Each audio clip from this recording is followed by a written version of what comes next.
皆さん、こんにちは。今日は日常会話のピカナとネイティブの言葉の違いを勉強しましょう。挨拶。こんにちは。ヤッホー。お名前。あなたの名前は何ですか？名前なんているの？どこから？あなたはどこから来ましたか？どこの人？食べ物。私はパンを食べます。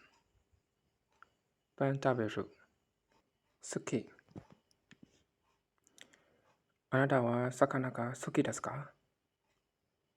魚好き。聞いてくれたありがとう。次のビデオでまた会いましょう。